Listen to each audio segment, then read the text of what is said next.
Bonjour et bienvenue à cette vidéo pour débutants sur l'utilisation de votre compte Consignio Cloud. La vidéo couvrira les aspects de base comme les fonctionnalités de votre compte ainsi que la création d'un projet de base et les diverses formes d'aide disponibles pour l'utilisation du compte. Connexion à Consignio Cloud. La première étape consiste à aller sur le site de consignocloud.com et en haut à droite, cliquez sur le bouton Connexion. Ceci vous permettra de mettre votre adresse courriel ainsi que le mot de passe que vous avez créé lors de la création de votre compte la première fois. Et ceci vous permettra de vous connecter à la plateforme. La première fois que vous allez y être, la plateforme sera vide et vous allez voir votre tableau de bord de projet. Avant de commencer à faire des projets, il y a des petites configurations qu'on suggère de faire avant de démarrer le tout. Informations de base.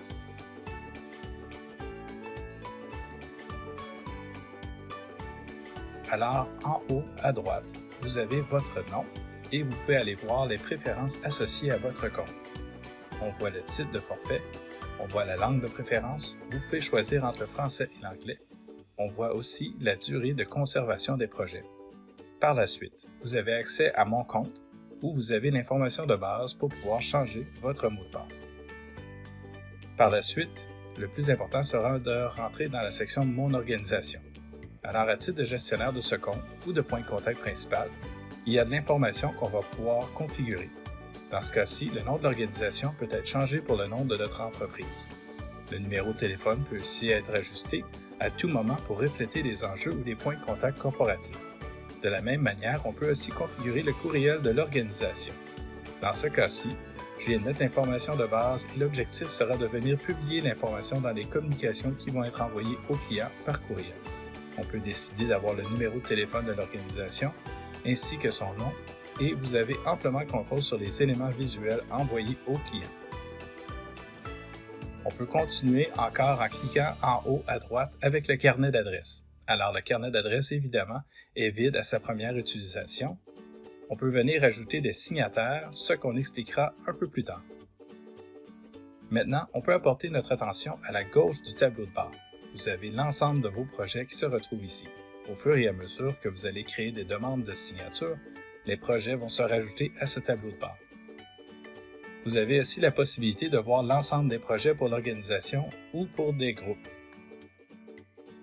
Par la suite, on a aussi la notion de rôle et de groupe pour le forfait affaires et entreprises. Un usager peut être assigné un rôle qui définit les options disponibles de lecture ou écriture dans les projets, tel un administrateur, gestionnaire ou éditeur.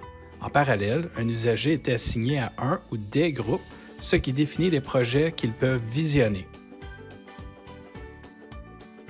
Les deux derniers éléments du côté gauche sont les modèles et les projets en lot qui seront abordés dans une autre vidéo. Création d'un projet de signature. Pour créer votre tout premier projet de signature, commencez par cliquer sur « Nouveau projet ». Vous allez pouvoir nommer votre projet et lui donner une date d'expiration. On va continuer par charger le document assigné en cliquant sur « Sélectionner les fichiers ». Vous sélectionnez votre document de format PDF ou autre qui est accepté et le tour est joué. Ajout des signataires, création de contact. Maintenant, on va ajouter des signataires. Dans cet exemple, il y en aura deux, vous et un autre contact. Tout d'abord, vous pouvez cliquer sur « Signataire ». Vous allez voir votre nom, vous pourrez le sélectionner en cliquant sur « Ajouter ».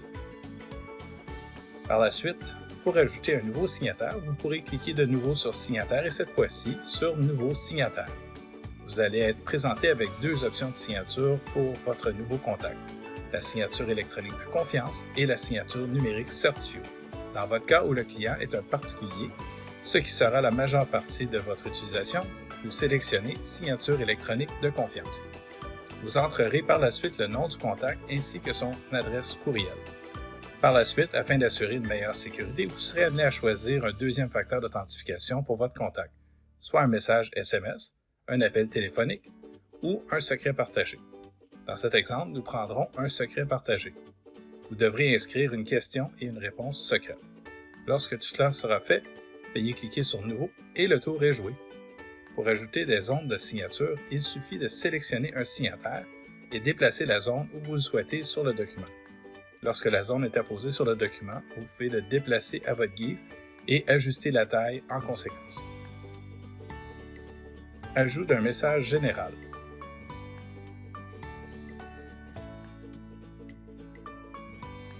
Pour ajouter un message qui sera envoyé à tous les signataires par courriel avec le document signé aussi, vous pouvez aller en bas du projet et cliquer sur « Ajouter un message à destination de tous les signataires ». Vous pouvez y inscrire ce que vous voulez, mais rappelez-vous bien que ce message est général et destiné à tous les signataires. Ceci n'est pas un message personnalisé.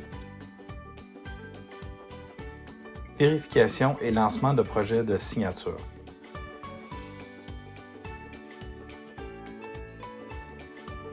Lorsque vous êtes satisfait du projet, vous pouvez cliquer sur « Sauvegarder ».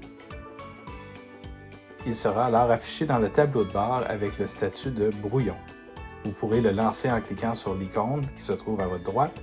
D'autre part, s'il est déjà lancé, après sa réalisation, vous pouvez cliquer sur le bouton « Lancer » et le projet sera alors débuté. Dans le tableau de bord, vous pourrez alors voir le statut « En cours » et tenir compte du nombre de signatures reçues.